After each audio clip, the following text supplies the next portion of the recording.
गुरुदेव भगवान की जय, विष्णु भगवान की जय, नारायण भगवान की जय, मुरली मनोहर भगवान की जय। आज को सब्सक्राइब जरूर करें। आज मैं प्रारंभ कर रहा हूँ श्रावण मास कृष्ण पक्ष की जो एकादशी है, कामिका एकादशी, उसके व्रत की कथा मैं आप लोगों को सुनाता हूँ। सो आप पूरे ध्यान से सुनना और कमेंट में ओम नमो भगवते वासुदेवाय नमः या ओम नमो नारायणाय नमः जरूर लिखना। तो मैं आज से ही और आने वाली जितनी भी एकादशियाँ आएंगी 12 महीनों की 26 एकादशियाँ आती हैं। वैसे तो 12 दूनी 24 होती हैं, परंतु 2 कथाएँ और आती हैं इन महीनों में, वो भी मैं आपको बारी बारी सर सुनाऊंगा। तो आप हर एकादशी के व्रत की कथा आप सुनना।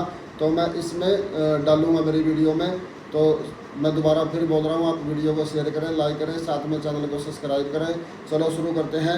लेके प्रभु जी का नाम, बोलिए विष्णु भगवान की जय। हे राजन, अब मैं आपसे श्रावण मास की कामिका एकादशी की कथा का वर्णन करता हूँ। आप चित्त लगाकर सुनने का कष्ट कीजिए, क्योंकि यह सब प्रकार के पाप और दुखों को नष्ट कर संसारी सुखों सहित सदगति को प्राप्त करवाने वाली है। हे राजन, इसकी कथा सुनने से वाजपेय यज्ञ का फल मिलता है। जितने भी हमारे यज्ञ होते हैं, बड़े बड़े जो यज्ञ होते हैं, उन्हीं में से एक यज्ञ है वाजपेय यज्ञ।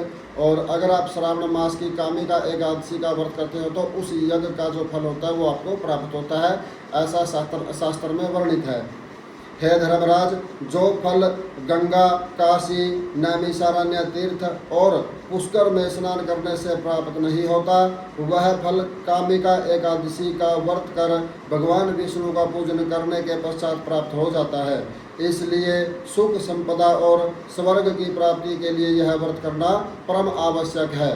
तो ये व्रत करना बड़ा ही शुभ होता है। कामिका एकादशी का व्रत आप सबको करना चाहिए।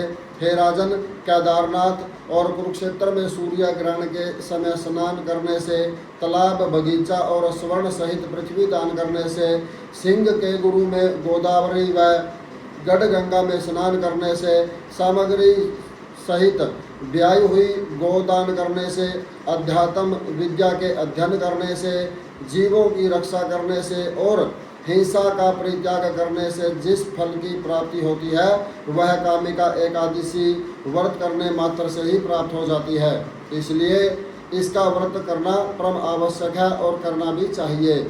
हे धर्मराज, 1 बार सोना और 4 बार चांदी के दान करने से तथा रत्न युक्त मणियों से पूजा करने से विष्णु जी इतने प्रसन्न नहीं होते जितने तुलसी पत्थर से प्रसन्न हो जाते हैं।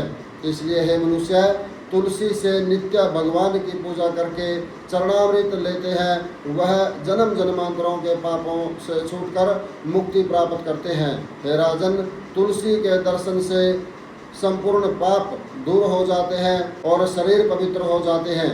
इसलिए सर्व सुख दाता तुलसी जी को बारंबार प्रणाम है।